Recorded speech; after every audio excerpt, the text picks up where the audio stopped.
tunggu sebentar. Terima kasih.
Universitas Pelita Bangsa berkomitmen dengan kualitas terdepan. Universitas Pelita Bangsa membangun pendidikan yang bermutu. Universitas Pelita Bangsa memberikan pelayanan yang terbaik, megah dan terpercaya untuk membentuk karakter juara. Terus maju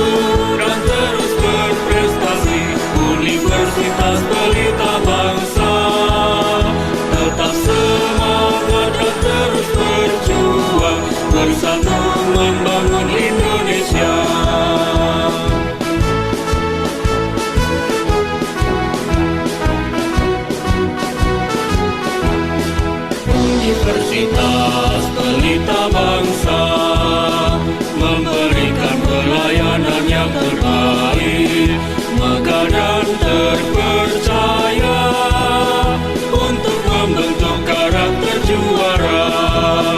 Terus maju dan terus berprestasi, Universitas Pelita Bangsa.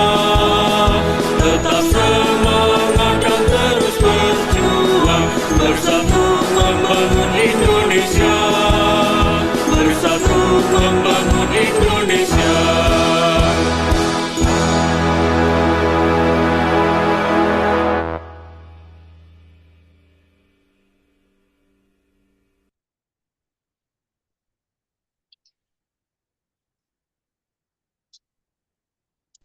Baik, selanjutnya sambutan Ketua Pelaksana yaitu Kakak Masaza Jisni Atar. Waktu dan tempat dipersilahkan.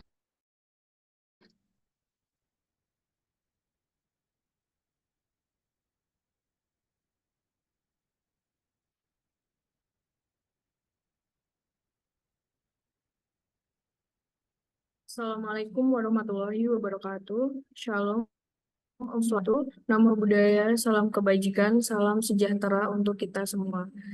Pertama-tama saya ingin menyampaikan terima kasih kepada Bapak Giri Nuribadi selaku dosen pengampu manajemen mutu, M. Abdurrahman Al-Hafiz, Eskom MBA selaku narasumber, seluruh peserta webinar yang saya hormati, dan seluruh panitia yang telah menghubungi selenggaranya acara webinar ini.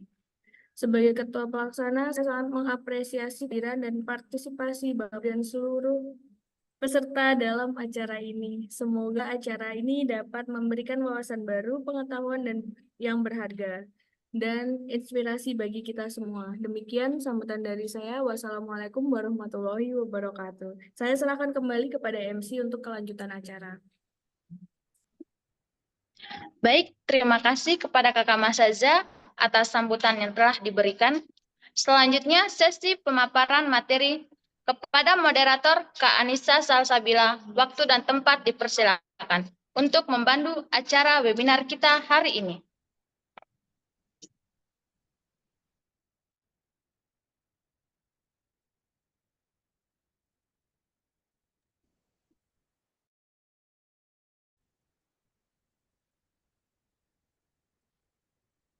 Baik, terima kasih kepada Master of Ceremony telah menyerahkan sesi ini kepada saya.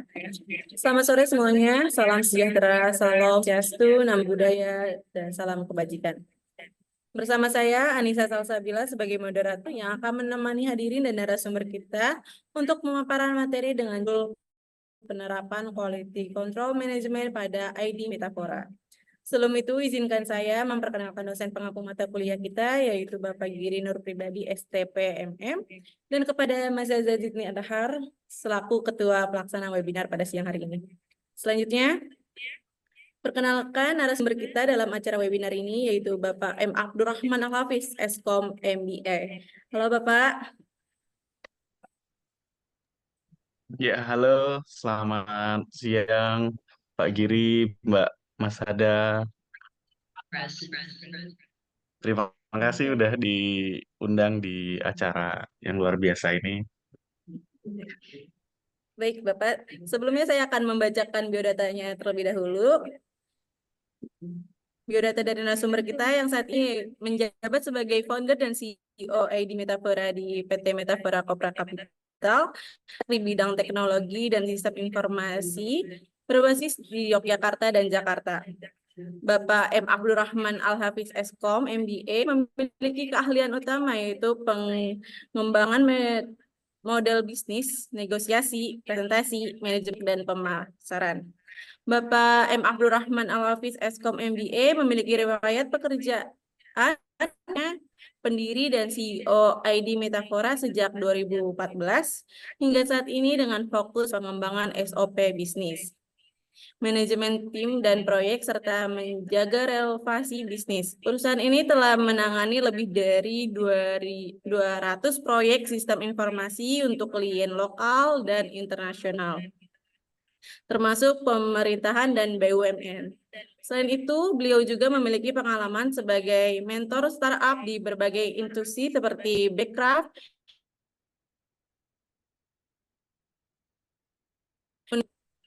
Universitas Negeri Yogyakarta dan Universitas Gadjah Mada. Baik, tidak perlu lama-lama, mari kita dengarkan paparan materi yang akan diberikan oleh narasumber kita pada hari ini. Kepada Bapak M. Abdurrahman Al-Hafiz, Eskom MBA, kami persilakan. Ya, baik. Selamat siang, teman-teman semua. Selamat siang, Pak Giri. Terima kasih udah diundang di acara ini, Pak. Senang sekali bisa sharing ke teman-teman di Universitas Pelita Bangsa ya. Izin saya sambil share screen. Jadi, terima kasih juga Mbak Mas Hada ya, saya panggilnya ya. Tadi udah diperkenalkan profil saya. Jadi memang eh, sehari-hari kegiatan saya adalah membantu transformasi digital ya, transformasi digital di berbagai perusahaan, baik itu perusahaan BUMN, perusahaan publik, ataupun satu kategori lagi saya nyebutnya local heroes. Local heroes ini adalah brand-brand yang bisa dibilang mereka mungkin tadinya bukan dari keluarga pebisnis, mereka membangun bisnis baru, tapi mereka bisa growth sampai di level tertentu yang menurut saya akhirnya mereka ini bisa bersaing dengan brand-brand yang besar juga gitu.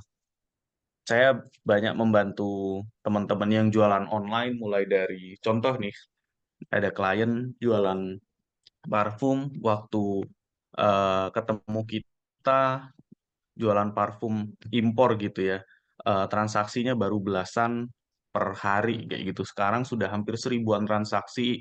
Kita juga membantu banyak apa namanya online seller yang mereka udah bisa jualan sampai hampir eh, di range sekitar 10.000 transaksi per hari jualan online kayak gitu. Nah, itu semua dilakukan dengan pendekatan teknologi. Jadi prosesnya harus efisien, memanfaatkan SOP yang terstandar dengan teknologi. Cara paling sederhananya adalah eh, dengan memanfaatkan software ERP. Nah, saya sendiri dari ID Metafora tadi udah sempat di spill, jadi kita membantu mendevelop, mengembangkan sistem yang sesuai dengan kebutuhan dari masing-masing perusahaan. Ini klien-klien yang pernah eh, menggunakan jasa kami. Ada perusahaan dari Mubadala ini dari Abu Dhabi, Chandra Asri, Pertamina dari Indonesia, dan masih banyak lagi perusahaan-perusahaan lain. Nah, eh, jadi saya kebetulan diminta Pak Giri buat ngisi tentang TKM ya. Saya yakin Pak Giri sudah banyak menyampaikan tentang apa itu TKM mungkin di pertemuan-pertemuan sebelumnya atau beberapa apa namanya pertemuan-pertemuan lainnya. Nah, tapi saya mau coba overview sedikit. Jadi dari total quality management ini memang ada beberapa poin-poin seperti proses thinking, customer satisfaction, kepuasan pelanggan gitu ya, total employee commitment, strategic thinking, integrated sales, decision based on fact, atau kalau sekarang bisa kita nyebutnya berbasiskan data gitu. Continuous improvement, effective communication. Nah, kalau saya lihat kan ini juga bisa dibilang apa namanya penjelasan lebih lanjut dari kalau kita membangun bisnis itu ada vision, mission, values gitu ya, visi perusahaan, misi, strategi gitu, values, dan ini dijabarkan lebih lebih lengkap lagi di TKM. Dan kalau kita lihat ada 4 pilar dari TKM itu sendiri, mulai dari fokus ke customer, continuous improvement, employee involvement, sama proses oriented approach. Nah, kalau kita lihat sebenarnya penerapan teknologi itu bisa dibilang menyentuh semua aspek yang ada di sini. Menyentuh semua aspek yang ada di sini, tapi titik beratnya adalah di continuous improvement. Continuous improvement. Jadi eh, teknologi itu seharusnya dinamis. Teknologi itu seharusnya terus berubah dan SOP perusahaan itu juga harusnya juga terus improve menyesuaikan kondisi di mana perusahaan itu berada. Saat perusahaan baru didirikan, mungkin timnya masih kurang dari 10 orang. Bisa jadi SOP-nya hanya yang simpel-simpel, yang sederhana. Bagaimana melayani customer, misal kayak gitu, bagaimana berjualan. Mungkin fokusnya masih bagaimana eh, melayani, bagaimana mendapatkan penjualan. Kemudian saat bisnis itu sudah semakin besar, saya contohkan aja, misalkan timnya sudah sampai ke 20 ke 30 orang, bisa jadi fokus yang dihadapi manajemen sudah berbeda. Bagaimana eh, bisa membangun tim, bagaimana bisa membangun tim yang eh, bisa saling harmoni ya, bisa bisa saling harmoni antar divisi satu dan divisi lain.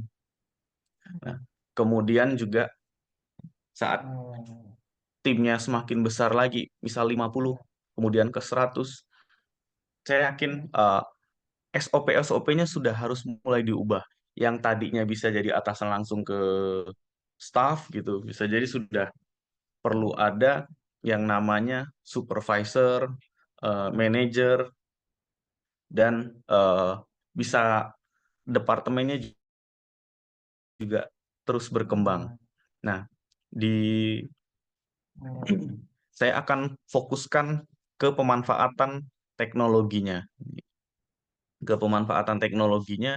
Nah, pemanfaatan teknologi ini juga harus bisa mensupport proses bisnis sekaligus membantu, bukan hanya membantu manajemen, tapi juga membantu staff, membantu tim yang menggunakan itu secara langsung dan langsung bisa dirasakan manfaatnya. Nah, ini problem yang biasanya terjadi di perusahaan, yang umumnya terjadi di perusahaan perusahaan besar. Sebenarnya nggak hanya besar ya, perusahaan menengah ataupun perusahaan kecil juga mengalami kesulitan dengan data yang tidak tersusun rapi. Kemudian manajemen kesulitan pengambilan keputusan dengan data dengan sistem yang tradisional, sulitnya menentukan rekomendasi keputusan-keputusan dengan sistem yang tradisional. Jadi saya mungkin urutkan secara secara urutan ya. Yang pertama ini memang nggak punya sistem sama sekali. Ini bisa dibilang level 1 mungkin ya, orang jalanin bisnis nggak punya sistem sama sekali. Yang kedua, dia pakai sistem atau pakai aplikasi, tapi aplikasinya ini terpisah-pisah. Finance punya aplikasi sendiri, ngurusin gudang, punya aplikasi sendiri, ngurusin customer, ada sistem customer relationship management, aplikasi sendiri, dan tidak saling terintegrasi. Bayangkan di aplikasi penjualan ini apa namanya? Bayangkan di aplikasi penjualan ada data customer, ada data supplier. Kemudian di aplikasi penjualan juga ada data customer, ada data supplier, yang mana ini beda. Karena beda aplikasi, datanya juga saling bisa dibilang kadang-kadang double, kadang-kadang ada yang di aplikasi keuangan, nggak ada di aplikasi penjualan. Nah, ini akan jadi masalah gitu. Yang terjadi adalah komunikasi antar divisi sulit karena sistemnya tidak terintegrasi, akurasi data jadi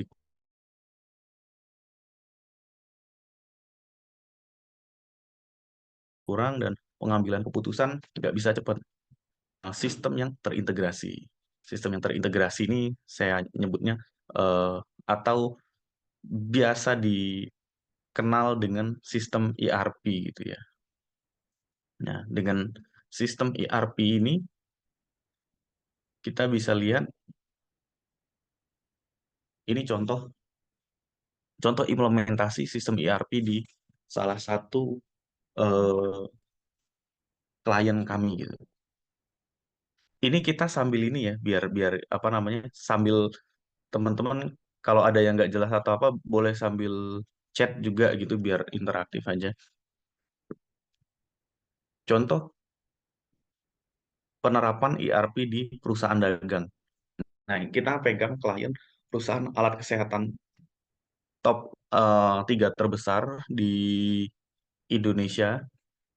Mereka punya 40 cabang. 40 cabang. Nah, di purchasing membeli barang ke supplier. Di purchasing ini mereka butuh sistem atau modul purchasing.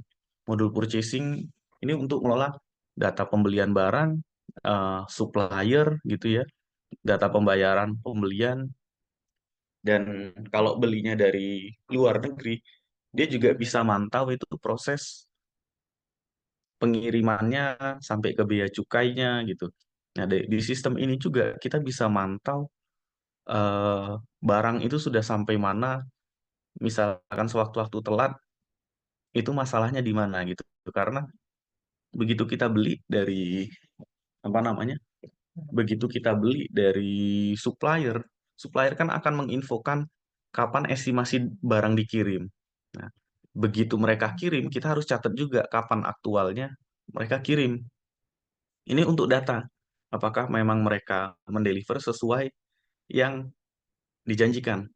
Kemudian biasanya saat beli kan ada juga estimasi barang sampai.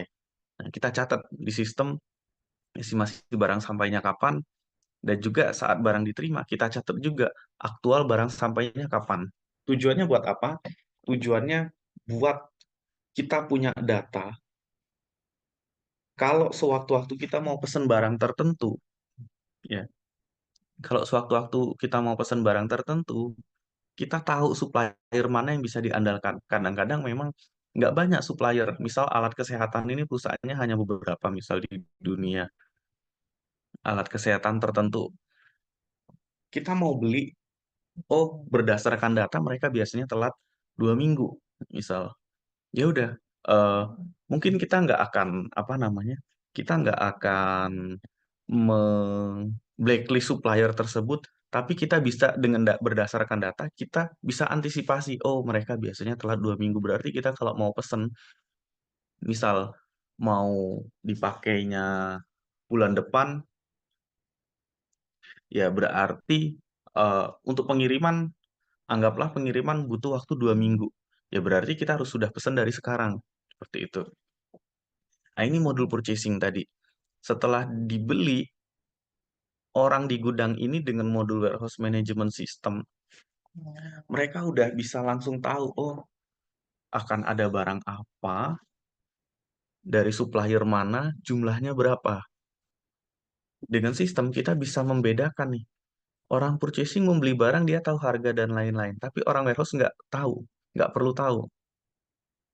Karena ya dengan sistem itu tadi, dibatasin datanya. Hanya data-data yang dibutuhkan yang ditampilkan. Nah, begitu barang masuk di gudang, nanti orang gudang mencatat tuh di sistem, di warehouse management system. Di gudang ini juga kita bisa lihat data keluar masuk barang, stock of name. Ini mungkin bisa sambil di ini, saya kecepatan nggak menjelaskannya atau mungkin kurang cepat,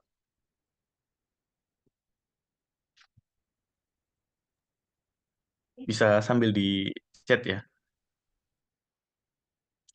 Nah, di gudang ini juga ada yang namanya eh, random stock of name. Ada stock of name yang buat ngelola data secara keseluruhan, buat mantau, oh berapa sih sebenarnya stoknya. Ada juga yang random stock of name. Random stock of name ini kita secara algoritma stock of name di 5 barang yang paling ada pergerakan dan 5 barang paling tidak ada pergerakan. Nah, karena kalau barang yang ada pergerakan Kalau hilang gampang ketahuan, tapi kalau barangnya nggak ada pergerakan, nah kalau hilang kadang-kadang ketahuannya belakangan. Nah, dengan random stock of name ini bisa lebih cepat ketahuannya. Kemudian dari warehouse mereka punya cabang di 40 cabang lah misal. Di 40 cabang mereka harus mendistribusikan nih ke toko-toko. Toko minta ke gudang melalui sistem gudang melayani, dikirimkan ke toko. Setelah dari toko mereka bisa jualan langsung online ataupun offline. Kalau kalau online dikirim lagi, maksudnya diintegrasiin lagi dengan marketplace, baik itu marketplace TikTok Shop, Shopee, Tokopedia, dan berbagai marketplace lainnya, dan itu datanya terintegrasi di sistem. Jadi jualan dari berbagai marketplace, tapi ngelola data barang mana yang sudah diambil, transaksi mana yang sudah diambil, di picking, transaksi mana yang sudah di packing, transaksi mana yang sudah dikirimkan barangnya, itu di sistem ERP. Sampai data masuk ke customer. Dan kita juga bisa simpan semua data. Misal tadi ada transaksi per hari 10.000 transaksi customer. Nah, dari 10.000 transaksi ini, artinya per hari kemungkinan kita ada 1.000 data customer. Kalikan aja, misal 1 tahun 365 juta ya data. 365 ribu, iya juta, apa 3,6 juta data customer. Datanya tersimpan nih di data CRM atau Customer Relationship Management. Data yang ada ini bisa dimanfaatkan lagi. Misalkan sewaktu-waktu kita pengen cuci gudang atau kita pengen promosi barang tertentu, bisa di blast menggunakan baik itu email blast atau WhatsApp blast, yang mana dari data ini bisa bisa juga apa namanya, jadi data yang sangat berharga karena kita punya data customer kita sendiri. Nah, saya coba rekap lagi ya. Tadi barang dari supplier ke gudang, dari gudang ke toko, dari toko ke customer. Ini kan ada perpindahan barang, ada perpindahan barang. Di saat bersamaan terjadi secara keuangan, terjadi, ini ada yang belajar keuangan juga nggak? Terjadi perpindahan account ya, perpindahan uang dari account satu ke account lain, terjadi penjurnalan nih di setiap prosesnya. Nah, ini juga sudah terhubung dengan sistem accounting dan finance-nya. Itu sekilas proses, dan di saat bersamaan juga bisa ada modul-modul lainnya. Dan data itu semua terintegrasi di satu sistem. Nah, secara manajemen bisa tinggal melihat dashboard. Dashboard mereka bisa melihat rekap dari berbagai macam departemen yang ada, performanya seperti apa, sudah dalam bentuk summary, dalam bentuk flowchart. Nah, itu tadi itu tadi contoh penerapan secara sistem ERP. Nah, secara sistem juga bisa dikonekkan lagi juga dengan IoT, Internet of Things gitu. Misal di gudang, tadi pencatatan anggaplah pakai barcode gitu ya. Ini bisa diubah juga dengan pakai RFID. Oh, barangnya nggak harus di-scan, tapi yang penting lewat aja udah bisa terdeteksi gitu. Itu memungkinkan. Dan dengan device-device lainnya juga.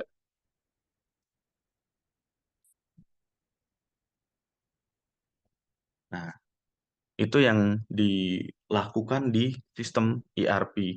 Jadi, meminimalisir manual data entry. Bisa dibilang kalau misalnya kita tadi melakukan eh, pembelian, barang, ya barang-barangnya sudah ada. Sebenarnya kita tinggal pilih-pilih aja. Tetap ada input, tapi inputnya bisa dibilang lebih cepat jadinya karena bisa menggunakan barcode gitu ya. Bisa menggunakan barcode dan sistem juga bisa memberikan rekomendasi barang apa yang perlu dibeli. Nah, kemudian dari data-data yang ada, misal nih sudah terjadi eh, ribuan transaksi pembelian barang, kita bisa tahu, oh produk tertentu harganya kan fluktuatif, tapi harga wajarnya berdasarkan rata-rata misalnya itu adalah sekian, misalnya gitu. Oh, produk tertentu bisa disuplai oleh beberapa supplier, tapi yang paling cepat ngirim yang mana? Oh, yang paling bagus harganya yang dari mana? Gitu. Oh, kita punya supplier nih. Kita punya supplier eh, yang paling oke performanya yang mana? Nah, dengan sistem itu tadi semakin sering digunakan, semakin kaya datanya, semakin banyak insight-insight yang bisa kita ambil. Nah, ini contoh lain juga penerapan kita membantu salah satu perusahaan minyak terbesar di Indonesia buat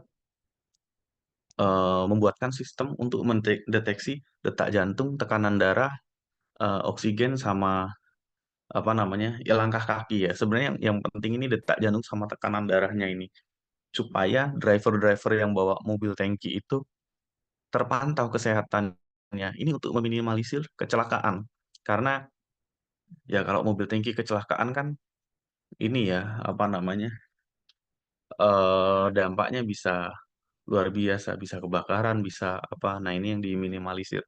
Jadi kita bisa pantau, oh driver A sedang di jalan tertentu, kayaknya kondisinya ngantuk. Nah, nanti dari atasannya bisa menelpon, silahkan istirahat di tempat atau di stasiun terdekat gitu. Nah, gitu kira-kira.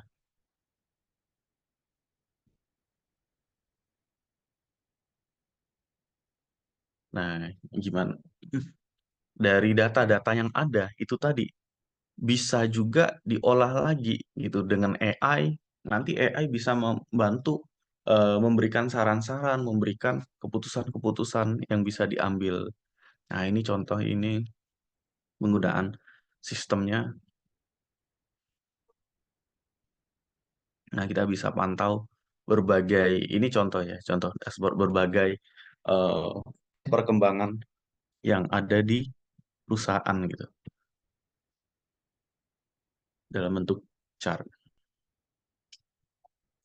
Nah, secara bisnis proses tentu yang diharapkan adalah mensimplify, menyederhanakan proses operasional, mengimprove quality, eh, meningkatkan produktivitas, menurunkan biaya. Banyak sekali saya mengamatin perusahaan tanpa sistem, misal nih contoh melayani antrian kasir ya. Mereka punya banyak kasir, anggaplah punya 5 kasir, mereka punya 5 kasir, dan ini selalu antrinya panjang kayak gitu. Nah, setelah diamati, kenapa antrinya panjang? Ternyata eh, proses penginputan datanya tidak efisien. Nah, akhirnya digunakan sistem pakai barcode. Oh, yang tadinya nginput satu data bisa perlu 15 detik, oh dengan barcode hanya perlu 1 detik.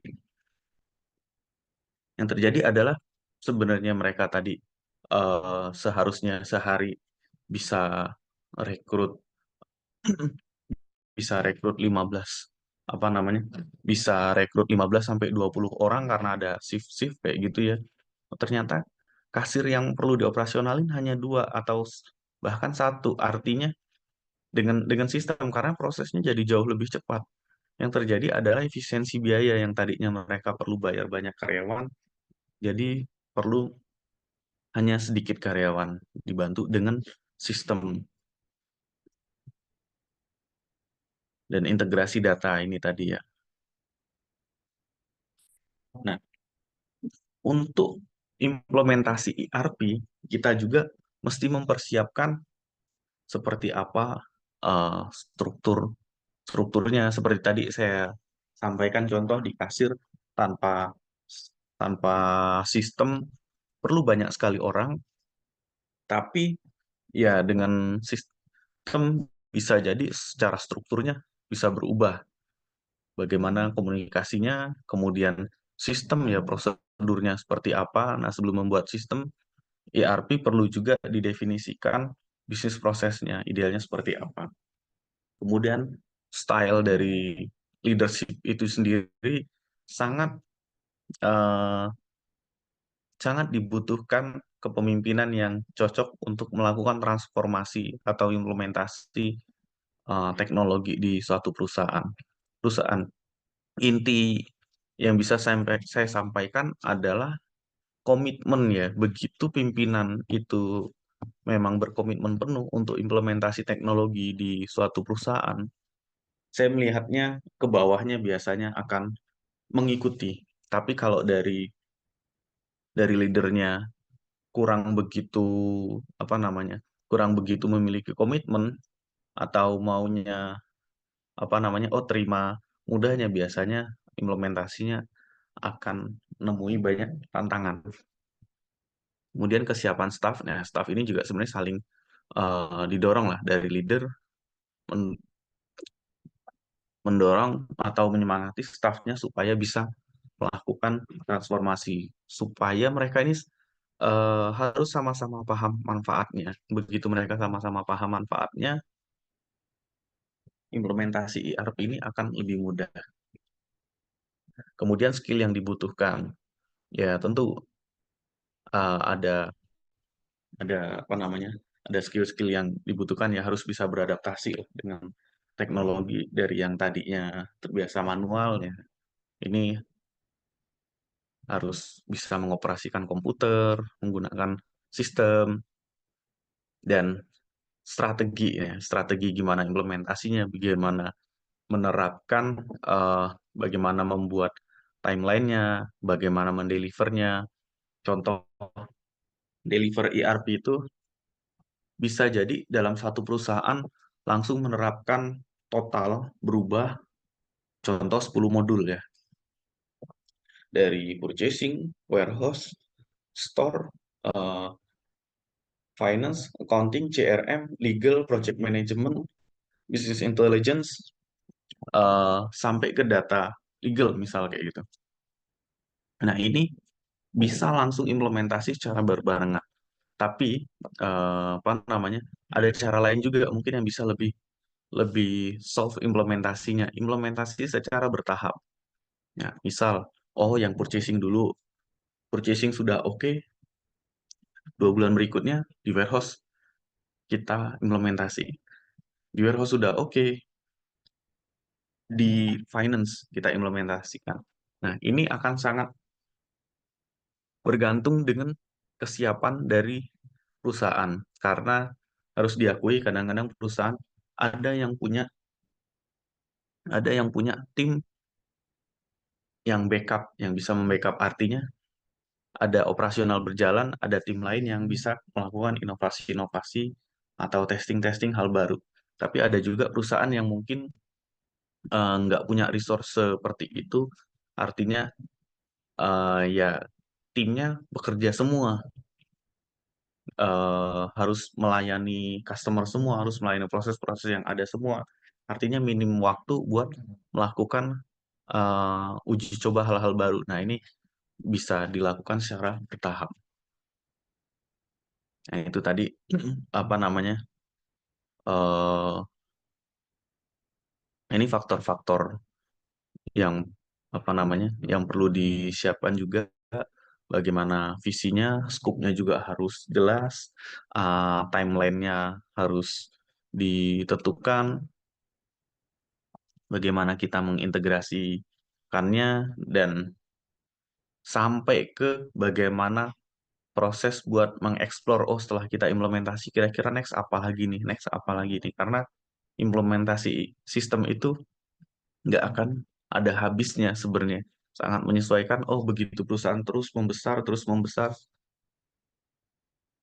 sistem SOP akan terus berubah dan sistem juga harus terus berkembang. Nah, ini juga yang perlu diperhatikan. Strategi bisnis harus selaras dengan tujuan implementasi ERP. Dan sebaliknya ya, apakah ERP ini meningkatkan efisiensi, meningkatkan akurasi data, atau mendukung ekspansi bisnis. Secara struktur, organisasi harus bisa mendukung penggunaan ERP, siapa yang bertanggung jawab atas sistem, bagaimana alur pelaporannya gitu. Sistem harus terintegrasi dengan sistem-sistem yang lain yang ada. Nah, nilai-nilai perusahaan harus mendukung perubahan yang dibawa oleh ERP. Misal, perusahaan menghargai inovasi dan efisiensi. Nah, gaya kepemimpinan juga harus mendukung perubahan. Ya, pemimpin juga harus fleksibel. Oh, kita harus berinovasi, kita harus berubah. Apakah pemimpin juga siap menjadi role model dalam penggunaan ERP gitu. Kemudian karyawan juga harus memiliki kompetensi, ini tadi udah saya sampaikan, skillnya juga harus siap. Misalnya organisasi dengan sistem yang tidak baik atau kurang baik, ya, akan kesulitan menjalankan bisnis prosesnya. Dan juga sebaliknya, kalau bisnis prosesnya nggak baik, ya perusahaan akan sulit menjalankan. Nah, dari itu, kita butuh sistem yang bisa menunjang untuk eh, perkembangan perusahaan. Kira-kira begitu pemaparan dari saya. Eh, Monggo silahkan barangkali ada teman-teman yang mau bertanya, saya persilahkan. Terima kasih. Assalamualaikum warahmatullahi wabarakatuh.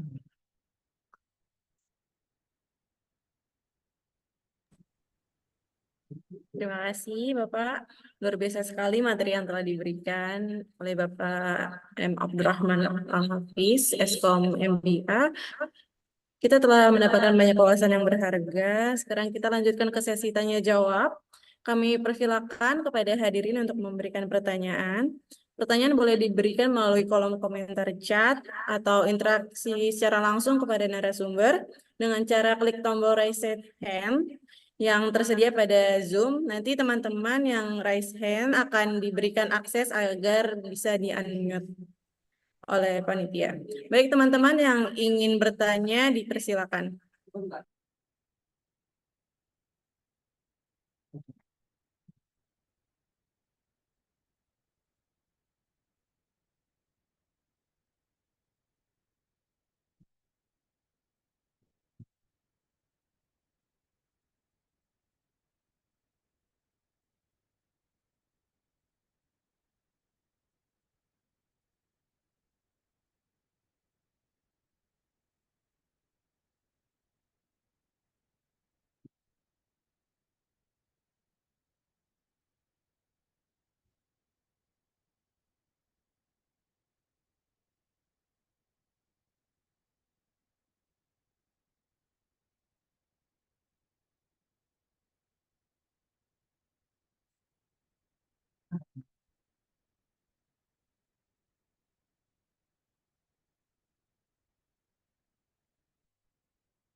Eh,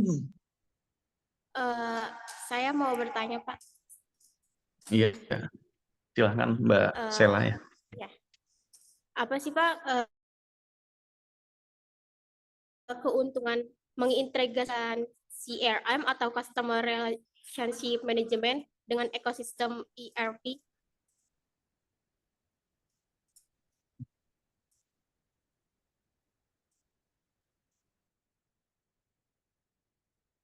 Bisa diulangi Mbak pertanyaannya, tadi agak keputus. Apa keuntungan dalam mengintegrasikan CRM itu atau Customer Relationship Management dengan ekosistem ERP? Oh iya, oke, baik. Terima kasih Mbak Sela. Jadi saya jelasin dulu, CRM ini kan Customer Relationship Management ya. Bisa dibilang sederhananya adalah sistem yang mencatat data-data pelanggan, data-data customer, baik itu kontaknya, history transaksinya, kita bisa jadi tahu total dia ini sudah berapa kali transaksi dengan perusahaan, transaksi dengan kita, gitu. Sudah berapa kali, secara nilai berapa, dan kita juga bisa melihat kira-kira lifetime value atau nilai dari customer ini, anggaplah 5 tahun ke depan, dia akan belanja berapa banyak lagi ya ke kita. Nah, dengan begini, kita bisa tahu seberapa worth it suatu customer ini harus kita maintain gitu, terus kita pertahankan. Dan dengan data yang ada juga, kalau kita punya datanya kan kita bisa tahu, oh rata-rata total keranjang belanja customer kita ini berapa nilainya. Anggaplah nih, misal di bisnis saya, oh rata-rata belanja per customer itu kan beda-beda ya. Ada misal ada yang transaksinya mulai dari 50 juta sampai miliaran kayak gitu. Tapi kalau saya lihat-lihat misal oh total per orang beli sistem itu di sekitar 150 juta harganya. Atau per perusahaan beli sistem itu di sekitar 150 juta harganya. Nah, bagaimana supaya naik nih dari yang oh rata-rata belanjanya 150 juta bisa ke 170 juta misal, atau ke 175 juta. Nah, ini kita bisa amatin kira-kira dari data-data yang ada ya, yang transaksinya di atas 175 ini seperti apa sih historinya? Oh, tadinya dianya pesan apa? Oh, yang melayani siapa? Nah, kita bisa gali tuh ke yang melayani waktu itu approach-nya gimana ya? Kok ini nambah terus nih sampai rata-rata nilai belanjanya tinggi gitu. Gitu. Jadi dengan memanfaatkan CRM, karena kita punya data, kalau mau jualan itu yang paling paling penting itu kita punya data dulu nih. Data mau kemana jualannya, dan data yang paling menurut saya paling valid dan paling bisa diandalkan adalah data orang yang pernah belanja dengan kita. Karena orang pernah belanja dengan kita ini bisa kita upselling atau kita cross selling, kita jualin produk kita yang lainnya, jasa kita yang lainnya, atau ya itu tadi gimana caranya dia bisa belanja lagi lebih tinggi lagi nilainya dibanding biasanya. Gitu kira-kira Mbak. Apakah terjawab? Ya, terima kasih Pak. Baik, sama-sama.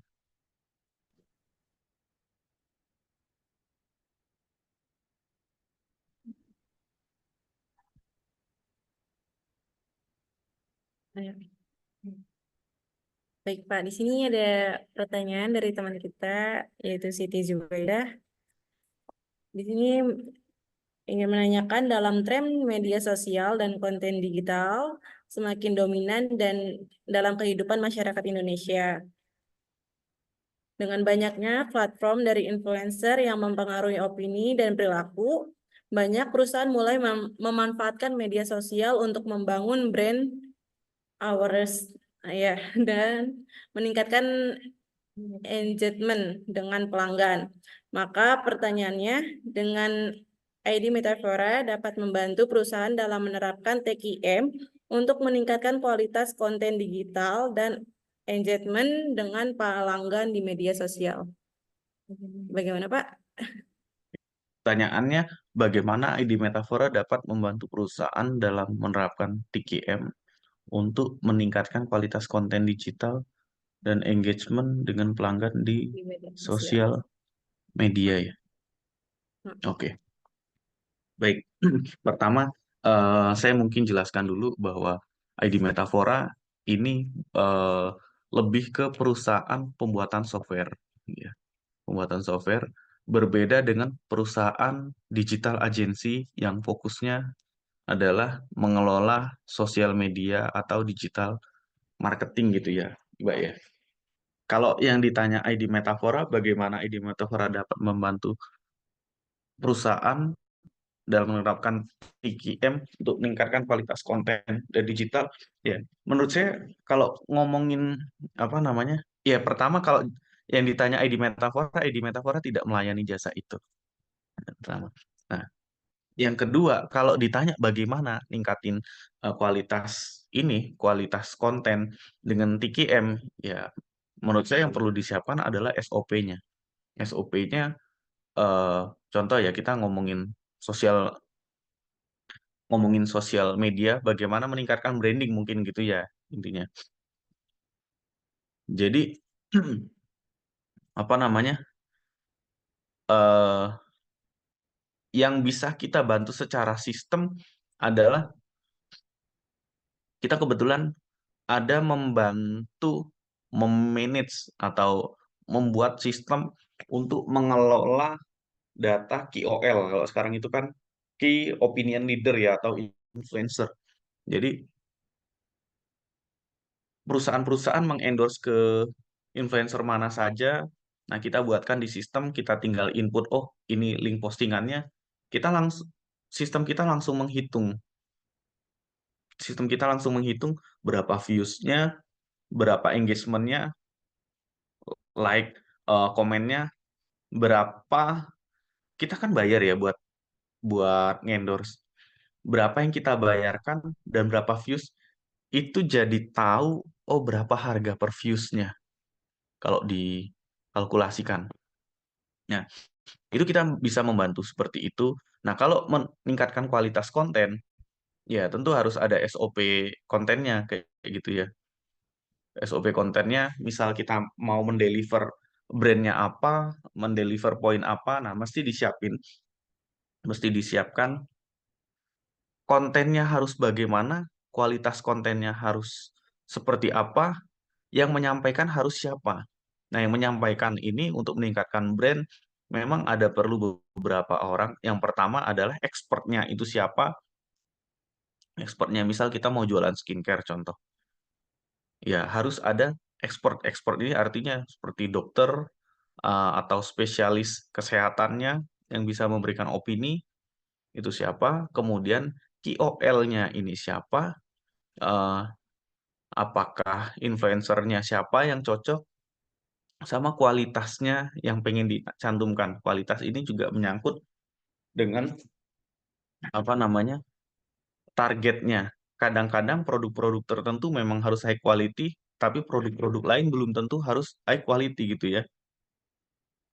Tergantung marketnya dan perlu juga dilengkapi dengan testimoni dari yang sudah pernah pakai. Nah, menurut saya eh, apa namanya eh, kira-kira seperti itu yang mesti disiapkan. Jadi untuk membangun apa namanya kepercayaan, ya perlu ada opini dari expert buat menyampaikan bahwa memang ini benar gitu ya, ini valid, sudah teruji ada ilmunya gitu. Dari influencer supaya ini bisa luas apa namanya spektrumnya, tersebarnya dari pengguna yang pernah pakai atau testimoni, supaya oh percaya memang sudah ada yang pernah pakai dan berhasil. Begitu kira-kira. Mungkin saya mau menjawab ya, ini dari Pak Giri yang agak bertanya keterkaitan TQM dengan materi gitu ya. Nah, mungkin saya sampaikan dulu apa namanya. Jadi ERP dengan TQM ini bisa dibilang apakah ada keterkaitannya nggak sih? Nah, kalau TQM ini kan Total Quality Management. Kalau secara penjelasan gitu ya, adalah pendekatan manajemen yang berfokus pada perbaikan kualitas produk dan layanan secara berkelanjutan. Jadi TQM ini melibatkan semua anggota organisasi bertujuan untuk meningkatkan kepuasan pelanggan. Nah, kalau secara pengertian juga, ERP adalah sistem informasi yang mengintegrasikan semua aspek operasional bisnis termasuk keuangan, produksi, distribusi, sumber daya manusia dalam satu platform yang terintegrasi nih. Nah, hubungannya apa nih ERP sama TQM? Hubungannya adalah integrasi data. Jadi, ERP nyediain data yang akurat dan real time yang sangat penting gitu ya untuk analisis kualitas dalam TQM. Dengan data yang tepat, organisasi dapat mengidentifikasi kira-kira area mana yang perlu diperbaiki, proses yang jadi terstandar. Jadi ERP ini membantu di standarisasi proses bisnisnya, bagaimana perusahaan menerapkan prinsip dasar TQM, proses yang terstandarisasi secara sistem, ini memudahkan pengukuran kinerja dalam apa namanya CI/CD itu continuous improvement, continuous development gitu. Jadi meningkatkan efisiensi juga gitu kira-kira.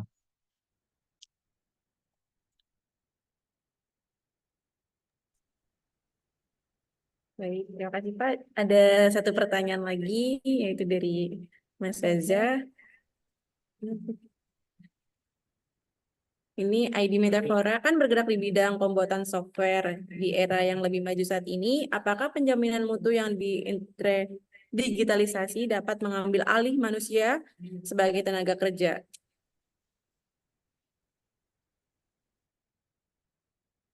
Maksudnya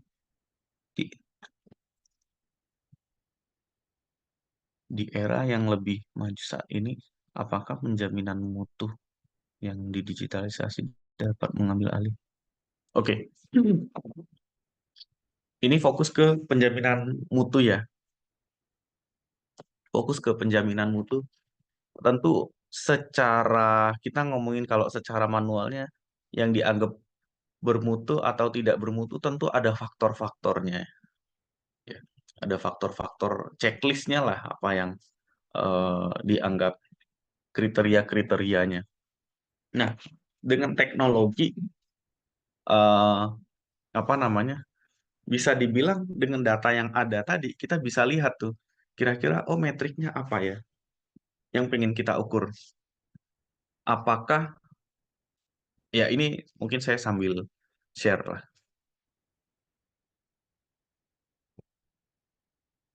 Saya sambil share contoh.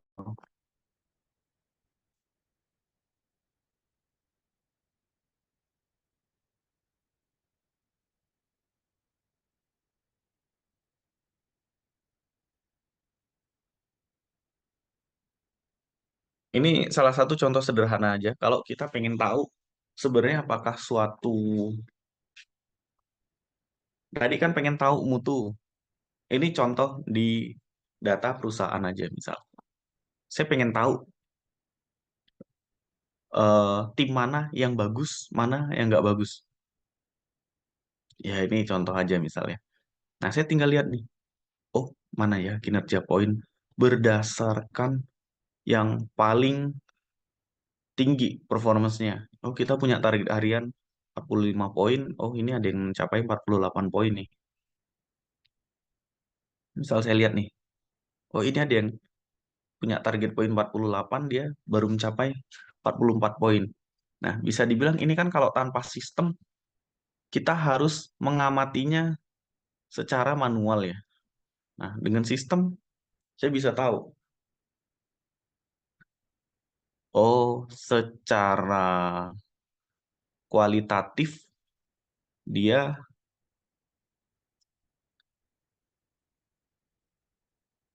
ada data-datanya di sini. Oh, absensinya gimana, daily reportnya gimana, pernah terlambat nggak, pernah nggak hadir nggak, berapa kerjaan yang sudah dia selesaikan, berapa yang ongoing, pekerjaan apa sih yang dia kerjakan, jenis-jenisnya, project mana saja dia terlibat di bulan ini ya, historinya gimana nih dari Oktober, November, Desember misal gitu.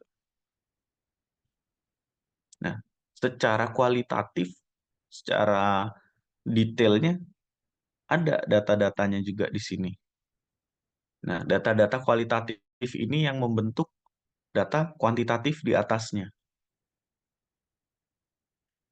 Nah, ada nggak dia terlambat? Oh, dia nggak ada data terlambatnya. Oh, history absensinya. Oh, dia absen nih. Dari mana aja? Karena yang saya lihat kebetulan remote, oh saya bisa tahu mapnya dari mana. Saya bisa lihat. Ini contoh. Saya mau lihat juga misal, oh kita nggarap project tertentu.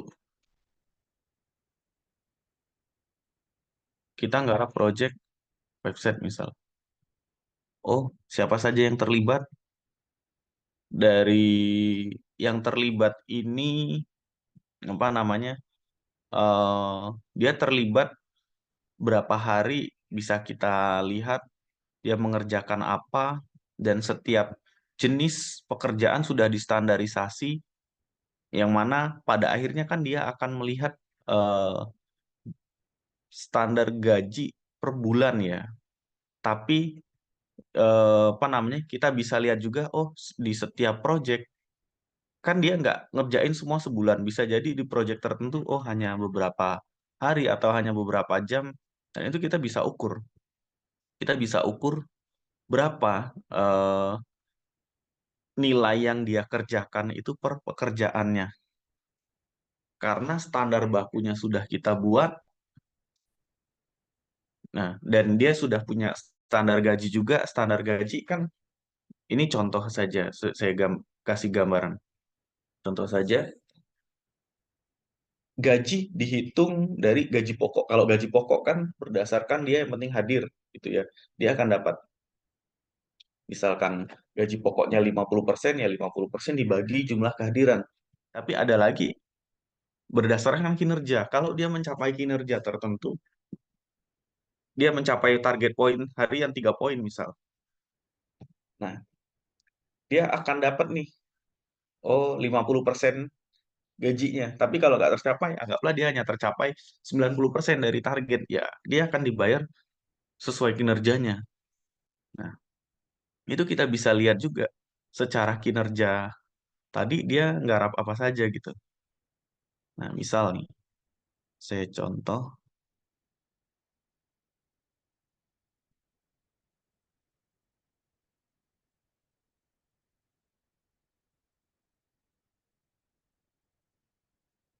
misal saya mau lihat salah satu contoh gaji. Ini di bulan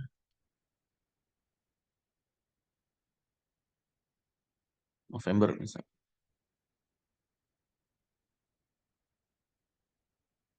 Oh, ini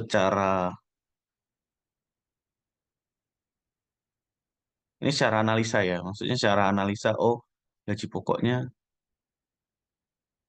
berapa, misal kayak gitu. Apakah dia pernah terlambat? Kalau pernah terlambat, mungkin ada potongan. Karena nggak pernah terlambat, dia dapat eh, poin kedisiplinan. Oh, berdasarkan kinerja, dia dapat sekian, misal. Apa aja sih yang menyumbang dia mendapatkan kinerja? Oh, dia mengerjakan pekerjaan ini, yang kalau dihitung berdasarkan nilai kinerja, target poin dan kinerja dan struktur gajinya, dia mendapat sekian sekian sekian misal kayak gitu. Nah, bisa dibilang kinerja dia ini ditopang sama proyek-proyek yang dia kerjakan. Mungkin dia mengerjakan sedikit, tapi masing-masing punya kontribusi lah untuk menggaji dia kayak gitu. Nah, hasil akhirnya adalah di satu proyek kita bisa tahu, di proyek tertentu itu eh, apakah suatu suatu proyek itu siapa saja yang terlibat, dan eh, dia kalau dihitung secara, apa namanya, dia kalau dihitung dengan dengan struktur gajinya masing-masing, berapa kontribusinya. Dan kita bisa lihat juga, oh ini berdasarkan gaji pokok, ini berdasarkan gaji kinerja total berapa. Oh, dalam satu proyek ternyata nilai yang dibutuhkan untuk mendevelop proyek tersebut sekian puluh juta misal kayak gitu. Nah, kita jadi tahu juga secara apa namanya? Secara perusahaan kita bisa tahu oh setiap project tuh sebenarnya kita untung berapa. Nah, ini mungkin bisa sedikit menjawab apakah apa namanya? Dengan software tadi bisa lebih mengganti manusia. Ya menurut saya dari apa yang saya lihat itu tadi itu sudah memangkas banyak sekali orang-orang yang harus laporan ke saya. Saya tinggal lihat, oh, saya bisa menganalisa semua proses yang ada di bisnis saya dan data itu real time terus bergerak dan bisa melihat proyeksi juga. Oh, sepertinya apa namanya? Saya akan mendapat uang berapa di 6 bulan ke depan, setiap bulannya berapa sumbernya dari mana saja, misalnya. Jadi, Mbak Mas Haza, eh, begitu kira-kira. Apakah bisa menggantikan, mengambil alih orang? Menurut saya bisa. Tapi balik lagi gimana supaya kita nggak tergantikan? Ya, menurut saya ya harus ada critical thinking. Orang-orang dengan skill-skill yang sulit digantikan dengan adanya AI ini akan semakin maju mereka, akan semakin cepat kerjaannya, akan semakin efisien. Tapi ya memang pekerjaan-pekerjaan yang mudah akan dengan sangat mudah tergantikan oleh software gitu. Jadi harus ada critical thinking supaya bisa ya tidak tergantikan lah dengan teknologi.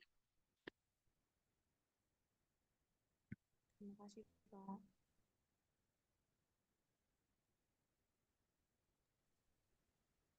Gitu kira-kira. Ya, baik Bapak, terima kasih sudah menjawab pertanyaan dari teman-teman.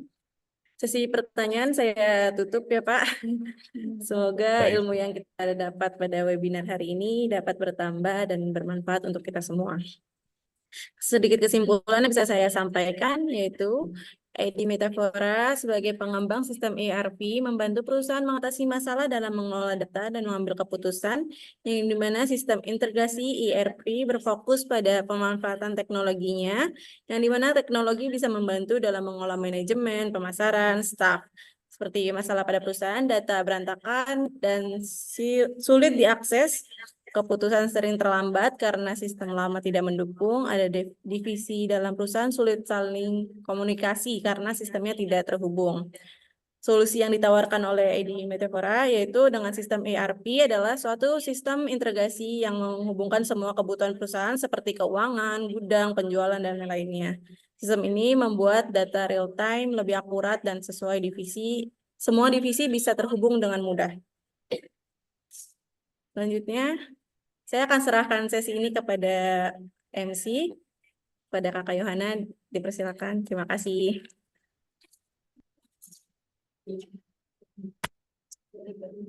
Mana? Ya, absensinya kirim.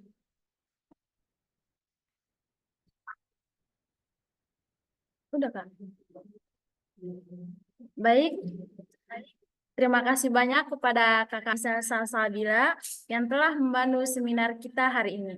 Kita telah mendengarkan materi yang sangat luar biasa. Harapannya semoga teman webinar hari ini bisa menjadi bekal untuk kita ke depannya. Amin. Alhamdulillah, kita telah sampai di penghujung acara webinar pada hari ini.